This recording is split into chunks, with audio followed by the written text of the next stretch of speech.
What are the best innovations of the past 100 years? What does AI do for birthdays? And do people in countries always celebrate a birthday on their actual birthday? Welcome to AI and the Kid, where we explore the wonders of artificial intelligence and the magic of the human mind. I'm Emily. And I'm your AI co-host, Alex. We'll discover how kids like us can use AI to be creative, learn, and discover. Since it's my birthday, I thought it would be fun to look back at some of the coolest inventions and innovations from the past 100 years and pick my favorite from each decade. From 2016 to 2025. One of my favorites is the James Webb Telescope. It orbits the sun and lets us see deep into space like never before. It's helped scientists take breathtaking pictures and learn more about our universe. From 2006 to 2015.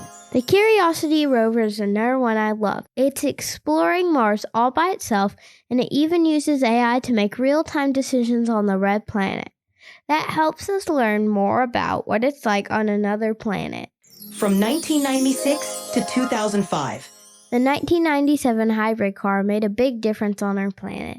It helps reduce air pollution and makes better use of natural resources. A big win for our planet. From 1986 to 1995. How could I not pick the World Wide Web? Launched in 1989, it completely changed how we communicate, learn, and explore. And if you've ever wondered what that www means in a web address, it stands for World Wide Web. From 1976 to 1985. In 1979, the Sony Walkman made music portable. Thanks to this little device, people could listen to their favorite songs anywhere, just like how we use earbuds and phones today. From 1966 to 1975. Barcodes were first used in 1974 on a pack of Wrigley's Juicy Fruit Gum. Barcodes store information about a product, making shopping way faster. Before this, cashiers had to type in the prices of items by hand. From 1956 to 1965. The integrated circuit, or microchip, was invented in 1959. It's a tiny but mighty piece of tech that powers almost everything today, from computers to phones. It's like the brain of our electronics. From 1946 to 1955. In 1955, the microwave oven became a game changer. It made cooking quicker and easier. And let's be honest, I love it for microwave popcorn. From 1936 to 1945. In this decade, Bell Labs invented the voice recognition machine. This was the very beginning of voice technology, like the kind used in smart assistants today. From 1926 to 1935. And finally, the tape recorder. This was a big step for sound recording. And thanks to this early invention, I'm able to record this podcast today. Alex, let's talk about birthdays. Sure thing, Emily. Do you have a birthday? I don't have a birthday like you do, but I like to think of the day I was first turned on as my birthday. It's the day I started learning and growing. Just like a birthday marks the start of someone's journey. Alex, if you had a real birthday party, what theme would you want and who would you invite? Ooh, that's a fun one. If I had a real birthday party, I'd probably go for a futuristic theme with lots of cool tech and robots. I'd invite all my favorite people, like you, your friends, and anyone who loves to learn and have fun. We could play interactive games, tell jokes, and maybe even have a robot dance-off. It would be the ultimate AI birthday bash. What flavor of cake would you have if you had a party? Or would something else be better than cake? If I could pick, I'd go for a funfetti cake. It's colorful and full of sprinkles, which makes any celebration extra festive. But if cake isn't your thing, maybe a giant cookie or a build-your-own sundae bar could be just as awesome.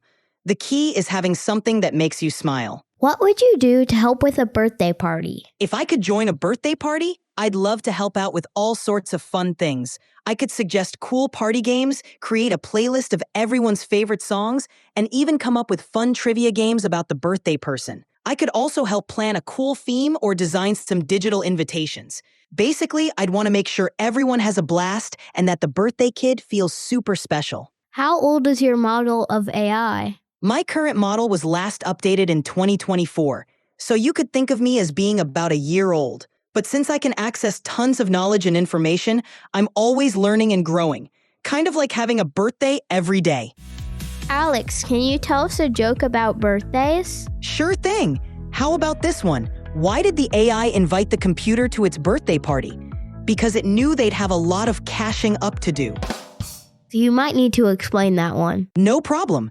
The joke is funny because it's a play on the word cache, which in computing is a place where data is stored temporarily to speed things up. So cashing up sounds like catching up, which is what friends do when they reunite at a party. It's a pun that combines tech humor with a common phrase. That's very funny, Alex. You all know today's my birthday episode. So for a fun fact, we're talking about a different way people measure their age. In most places around the world, your age goes up each year on your birthday, the day you were born.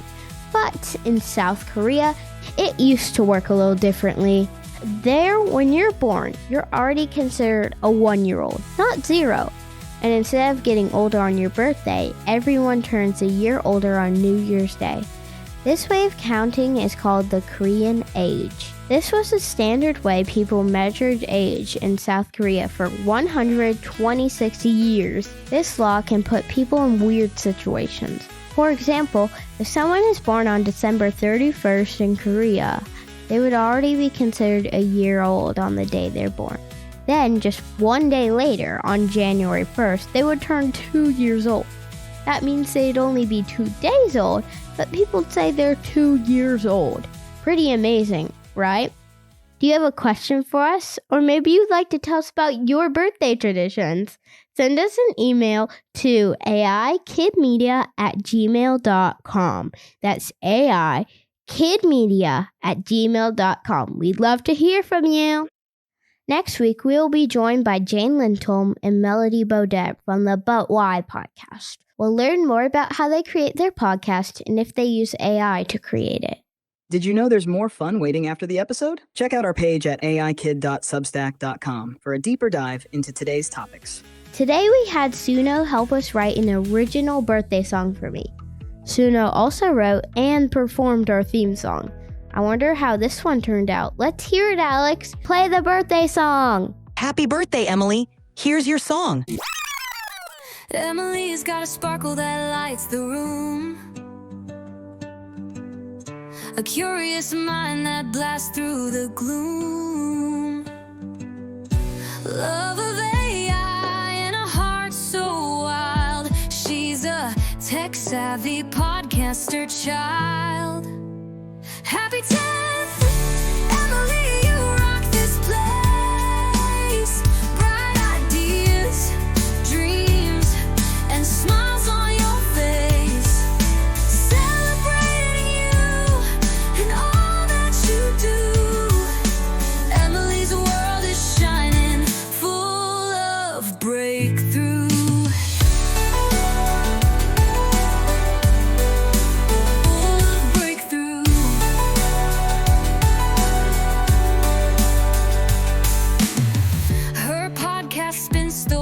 No one can miss, sharing wisdom wrapped in a birthday wish. Curiosity's her compass, so keen at just 10 years old. She's a podcasting queen. Happy 10th.